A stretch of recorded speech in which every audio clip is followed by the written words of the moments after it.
I'm Claire, and I am 30 years old. I've been married for 2 years now, juggling my duties as a working housewife. I met my husband, Scott, at work, and now we live a happy life together. I wish I could say everything is perfect, but currently, I'm troubled by financial issues. Recently, my in-laws moved into a new house, but my brother-in-law, Eric, made an impossible promise for it, saying he would buy them the house. Eric's income is low. He quits jobs soon after starting and constantly changes them.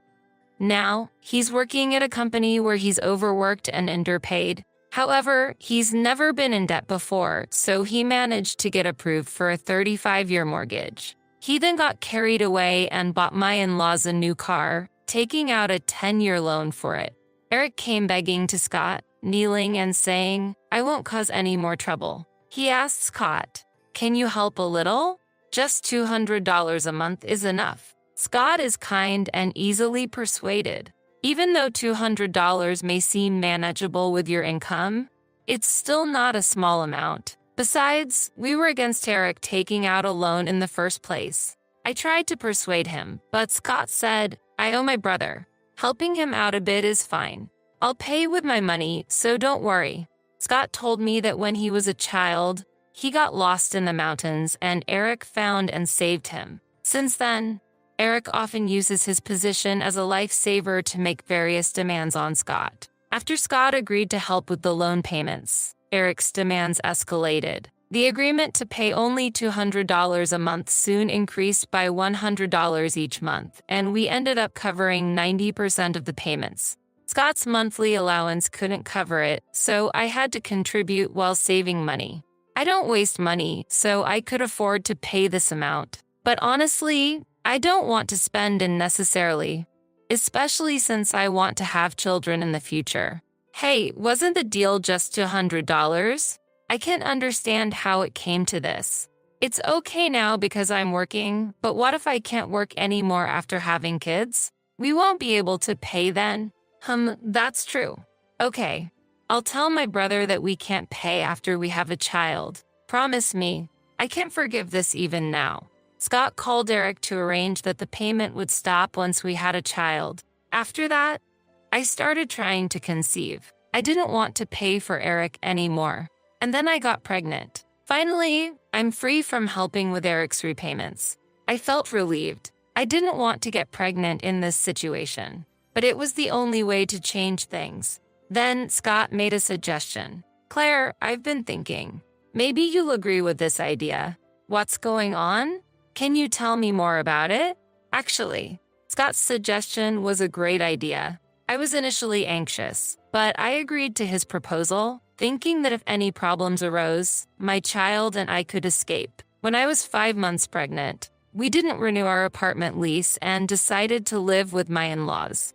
My in-laws were delighted, and I commuted from their house until I finally went on maternity leave. It's good to be dedicated to work, but don't push yourself too hard for the sake of the child. I couldn't fully accept my mother-in-law's concern. We're paying part of the mortgage, so it'll be tough without income. My mother-in-law smiled at my response. To be honest, I thought it was unfair to ask Eric to pay the mortgage. It's reassuring to know you two are helping. Her words made me slightly suspicious. It seemed like she didn't want Eric to pay, but it was fine if we did. I tried to forget her words, thinking it might be a misunderstanding. After that, I built a good relationship with my mother-in-law. There were no typical mother-in-law issues, and my father-in-law was a gentle person. I was initially worried, but then I was glad we lived together. I had no idea then that I would see an unpleasant side of my in-laws. Eventually, I gave birth. I planned to take a year off for childcare. Thinking that I wouldn't have to pay 90% of the mortgage anymore lightened my spirits. But Scott showed me a message with a worried look. It was a one-sided message from Eric. "Sorry, I couldn't stick to the job again. I'm working part-time at an inn in the countryside. I'll pay 20% of the mortgage as usual, so please transfer the rest to my account as before. Please." Scott sent several messages, but Eric ignored them and didn't even read them. When Scott tried calling, Eric had blocked his number. "What are we going to do? We need to raise our daughter, right? Let's ask your parents to pay part of the mortgage. We can't afford it with just your salary. You're right. I'll talk to them. You have to.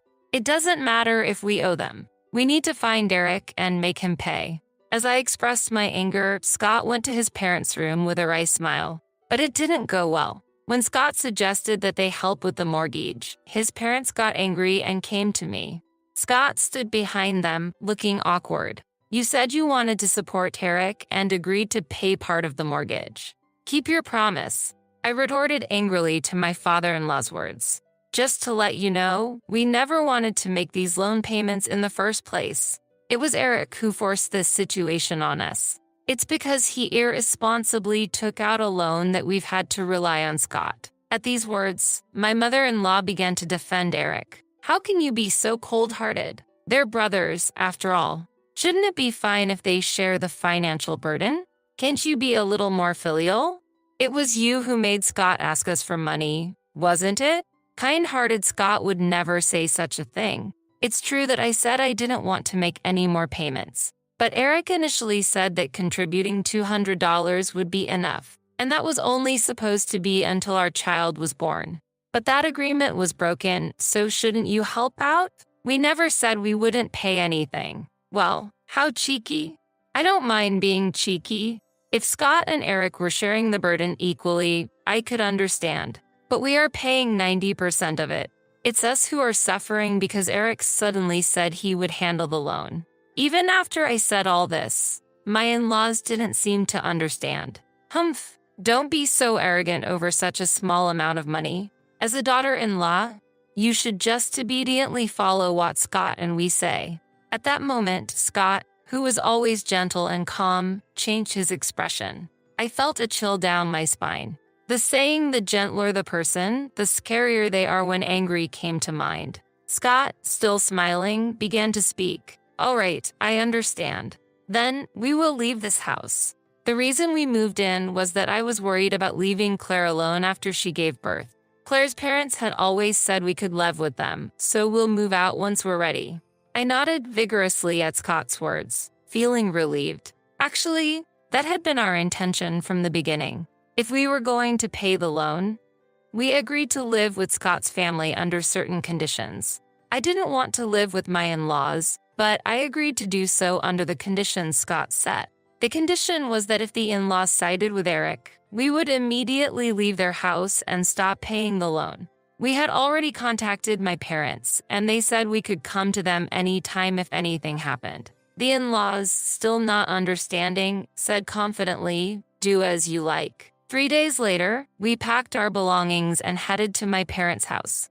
Actually, both our workplaces were closer to my parents' house, so it was more convenient. When we arrived, my parents warmly welcomed us, and my favorite dishes were prepared. My daughter also received a lot of love, and although Scott was initially nervous and careful, he began to bond with my father, drinking and laughing together every night. About a month later, my in-laws and Eric stormed into my parents' house. Apparently, Eric had gone back to his parents' house, complaining about Scott not transferring the money.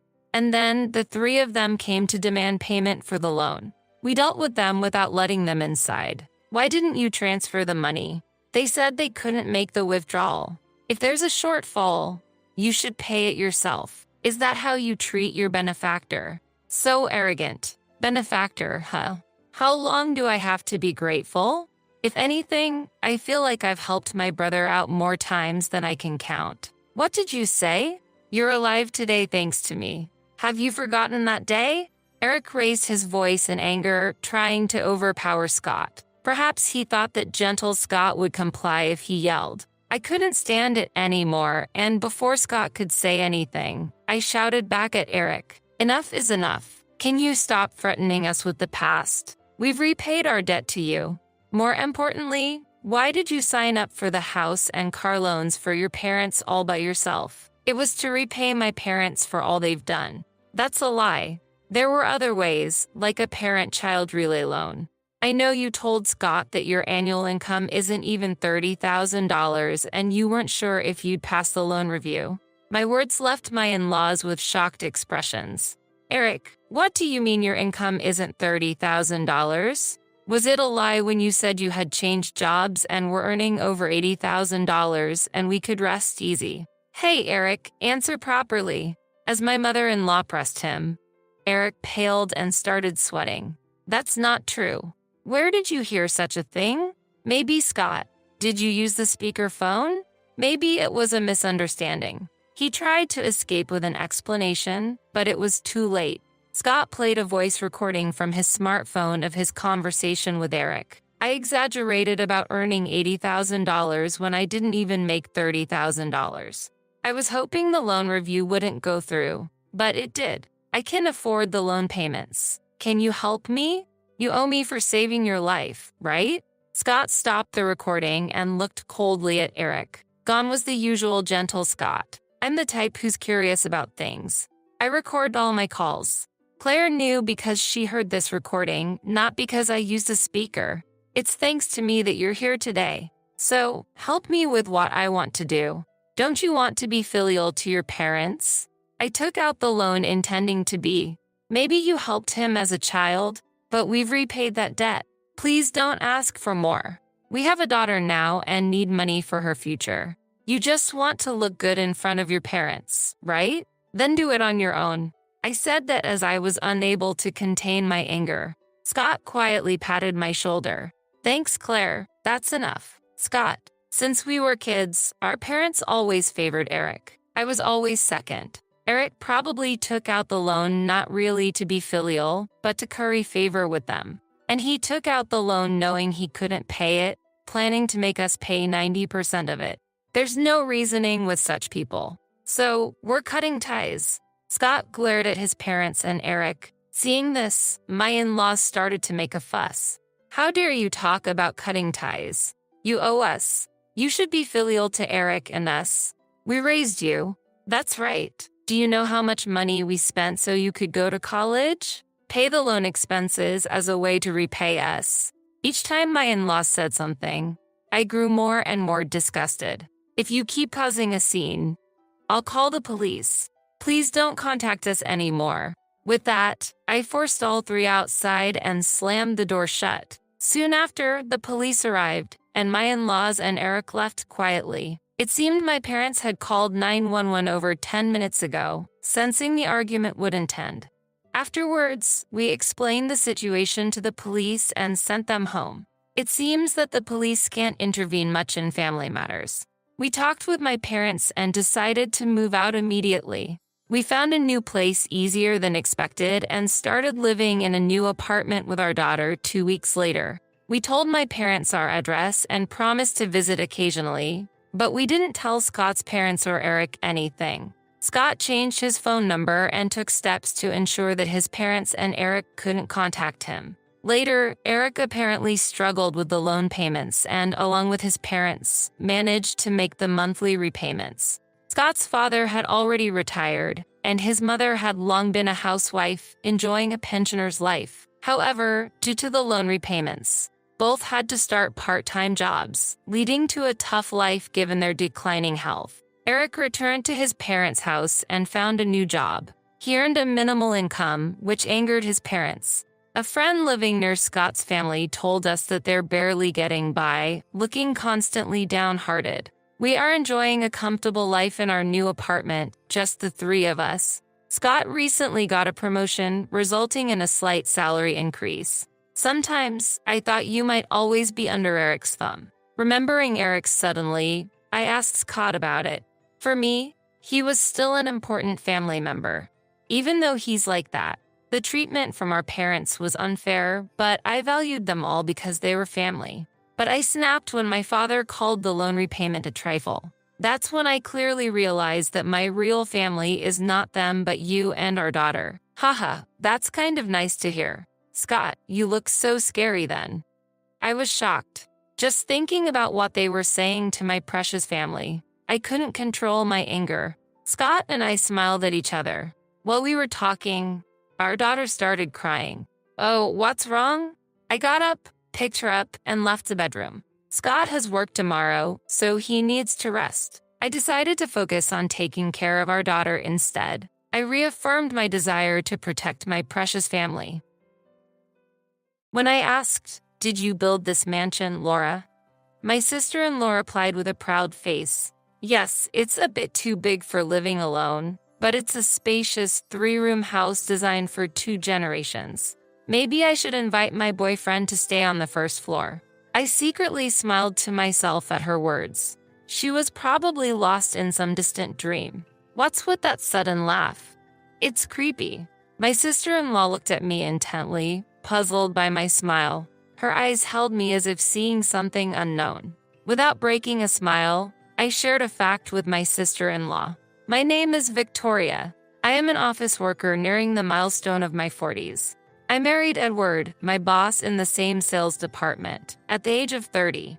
Having lost my parents as a child and raised while moving between relatives' houses, I have no place to call my hometown.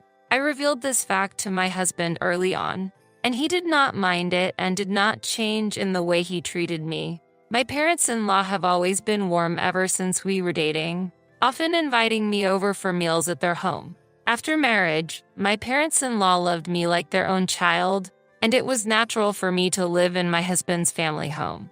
"This is your new home," my mother-in-law declared, and I still remember my husband's warm smile and my father-in-law's bright expression. My newlywed life was ideal, except for one point. There was one person who disapproved of our marriage and me living with them, my sister-in-law, Laura. She is 3 years older than my husband, lives in the house, but leads an active nightlife and rarely meets us in our daily life. However, her room is often littered with luxury brand bags, and her belongings are carelessly scattered in the living room. Judging from her possessions, it can be inferred that she has quite a lot of money, but no one in the family knows her exact occupation. My parents-in-law tend to avoid the topic of my sister-in-law, and any questions are met with vague answers. My husband seems indifferent to her presence. Honestly, I don't get along with my sister-in-law. Whenever I saw her in the living room on my days off, my body stiffened and I froze. Oh gosh, a child from a Pua family is in the living room. I might catch bad luck and end up in poverty by being so close, she said, and I looked down while holding a bitten toast, unable to muster the courage to leave. My mother-in-law, who was next to me, admonished her, but it didn't seem to reach her. Laura simply brushed her flowing hair, looked down at me, and said, "You are a stranger to me. It would be troubling if you stay here forever." Her words pierced my heart. I apologized in a small voice, and she snorted and left the room. "Don't worry about it," my mother-in-law consoled me, but the fog in my heart didn't clear up. As my sister-in-law said, I'm not originally a member of this family. Even if it's the family I married into, I'm still an outsider. "If only you were our child instead of Laura," my mother-in-law joked. It seemed that my parents-in-law and husband wished inside their hearts that my sister-in-law would leave the house, but there was no sign of that happening. I was unsure whether to tell my mother-in-law about a scene I witnessed recently. In the end, I decided to keep it to myself, fearing retaliation from my sister-in-law. I managed to force a smile in front of my mother-in-law while finishing a tasteless breakfast. Then came a long stretch of rainy days in the area we lived in. The old house seemed to be crying out in pain. There were leaks in the corridor previously, but never as badly as this time, and my mother-in-law could only smile wryly. The emergency repairs done by my father-in-law and husband were mostly ineffective, and the buckets placed around the house overflowed with rainwater, soaking the floors. Fortunately, our bedrooms and the living room were safe, and we could manage to live somehow. However, the problem was Laura's room. She hadn't been home for several days and would surely be surprised to see the state of her room. My mother-in-law and I had moved out her precious branded bags and watches from the room, but the room itself was as wet as if it had been exposed to the rain outside. It was impossible to even set foot in the room, let alone sleep in it. After moving everything out, we laid down blue tarps on the floor and stacks and bags at its entrance. We finished the work and sat down exhausted on the living room sofa. "Laura might have to spend some time in the living room for now," said my mother-in-law with a wary voice. As I nodded unconsciously, I noticed the door being opened forcefully. Turning around, there was Laura standing at the entrance, looking at us with an angry expression. Apparently having seen the disastrous state her room was in, with her hair and coat wet. "My room is unusable," she said in a low voice, barely containing her anger. My mother-in-law hesitated for a moment but then looked at her intently, regaining her composure. "You can't live in that room until the repairs are done, can you? So, use the living room on the first floor, or maybe this is an opportunity for you to become independent." "What? Why should I have to leave?" "The one who should leave is that poor person," she shouted while pointing at me. Caught off guard by suddenly being the topic of conversation, all I could do was toastari back at her. "You'll have to lend me your room. Pack your things and leave quickly." But to move so suddenly. As I spoke, my sister-in-law glared at my mother-in-law. "That would be fine with you, right, Mom? How about we stop pretending to be family with someone who got married into this house?" For just a moment, I looked at my mother-in-law. Her face remained unflinching, hardened even under verbal assault, briefly revealing weariness and resignation. "If you insist so strongly, Laura, then you should cover the repair costs. You have a lot of money, don't you?" "We don't have enough savings to fix this house." My mother-in-law retorted unexpectedly, leaving my sister-in-law at a loss for words. My eyes naturally compared my mother-in-law's worn-out apron with Laura's branded, flashy dress. My parents-in-law were already retired and living on a pension, while it was clear that my sister-in-law, despite her unclear job, had considerable income. The cost of repairing the family home should not be an issue for her. She had never lived independently, always staying at her parents' house, and now she was trying to push me out. Surely she should be the one to take care of the repairs. However, my sister-in-law firmly shook her head. "I won't spend my money on such an old house. I absolutely don't want to do that." She said this with indifference, not giving any attention to us, and began to focus on her smartphone screen. While I was unsure about my next move, I stealthily observed my mother-in-law's expression. Would the difficulty be resolved immediately if I left the house? In the silence, it seemed like my mother-in-law and I were searching for what to say next. Then Laura, who had taken her eyes off her smartphone, looked at me, obviously displeased. "Why are you still here? Get out quickly." I can't move my things in. It seemed impossible to convince my sister-in-law no matter the argument. When my mother-in-law looked at me, she murmured apologetically, "I'm sorry." Hearing those words, I nodded in acceptance. I had brought only a few belongings to my parents-in-law's house. I packed my minimal, essential clothing into a suitcase, crammed my daily necessities into a bag, and returned to the living room just as my husband came home and confronted my mother-in-law. After speaking to my husband and exchanging a few words, I left the house, leaving behind my mother-in-law's faint voice saying, "Sorry, both of you." My parents-in-law seemed unable to speak against my sister-in-law for some reason. As my husband muttered something while pulling the suitcase, I asked him a question, and he quietly answered, "Laura's actually the child of Dad's previous wife, and Dad feels guilty for separating her from her mother. Mom can't say anything because Laura is her stepdaughter. Nevertheless, it seems both of them are overly fearful of her." My husband's murmurings dissolved into the slowly darkening sky. I felt a snag in my heart, yet I could find no words to reply. Now, more than ever, I must consider our own living situation rather than that of my in-laws. We need to visit a real estate agent soon to find a new place to live. Desperately suppressing my sinking heart, I started discussing dinner plans with my husband in a bright tone. After spending a few days in a hotel following our departure from my in-laws' house, we were fortunate to find an apartment conveniently located between our workplaces and not far from my in-laws' house, allowing us to start a new life without the need for a major move. Half a year had passed since we left my in-laws' house.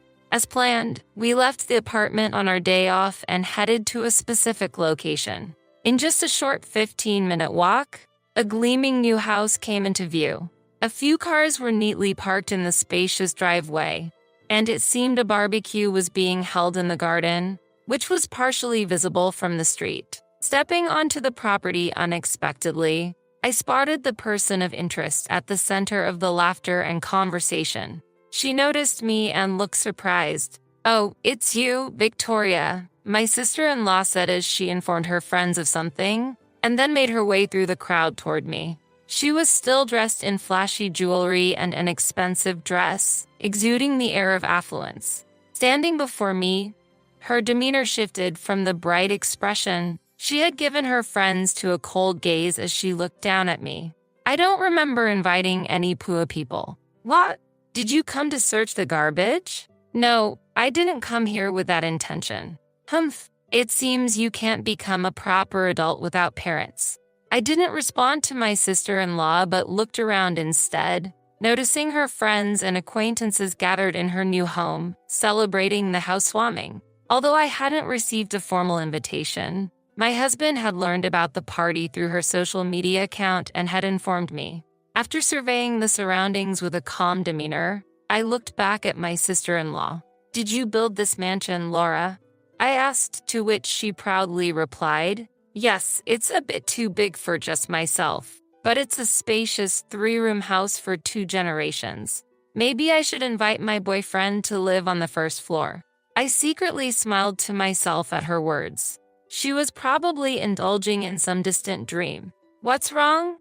"Don't start laughing suddenly. It's creepy." My sister-in-law stared at me, puzzled by my smile. Her eyes held me as if looking at something unknown. Without breaking a smile, I revealed a fact to her.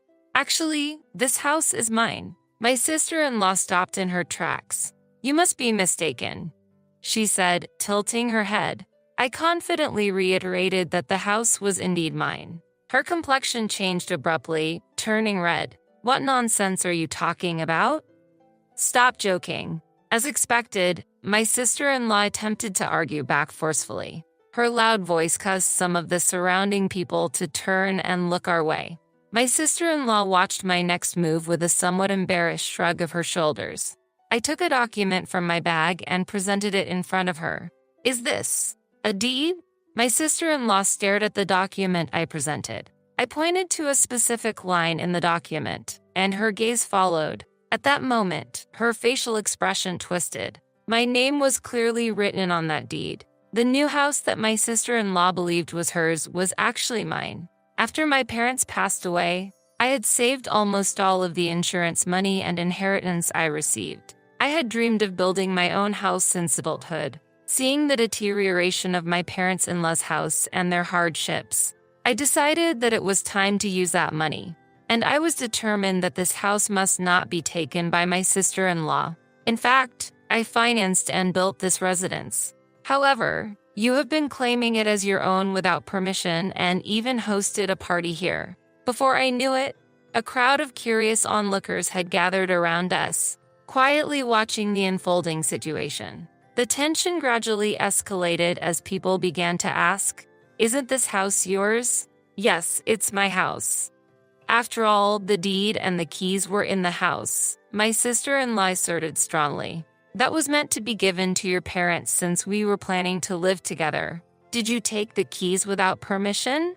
As I continued speaking, I regretted my carelessness for not having given the keys to my parents-in-law beforehand.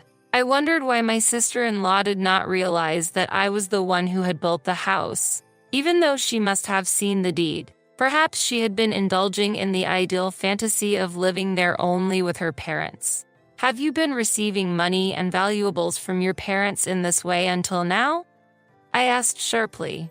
My sister-in-law lost her words for a moment, looking stunned, but soon countered with an angry voice. "Stop making such empty excuses. My parents were supporting me so that I wouldn't have to work. Isn't that what parents are supposed to do?" I retorted with equal force. "For your lavish lifestyle, the two of them cut back on food expenses and saved money. How do you think your friends would feel if they knew you were living the high life by depleting the savings of your parents, who are working hard and saving to the extreme?" The crowd murmured, and the atmosphere changed completely. The relationships my sister-in-law had built on the foundation of money seemed to crumble audibly. According to my husband, who had shown me her social media, she claimed to be an investment expert and proudly displayed expensive cars, bags, and watches worth a month of my salary. Her circle consisted of celebrities and those pretending to be one. If it was revealed that her luxurious lifestyle was built on the extreme saving and precarious living of her parents. No, everyone. Everything this person is saying is a lie. My sister-in-law tried desperately to explain to the onlookers, but skeptical gazes gradually cornered her. There was no longer anyone who admired her. They left the garden one by one, heading back to their respective homes. Soon, only Laura and I were left in the vast garden. The savory smell of the barbecue melted into the silent air. She collapsed onto the ground, powerless.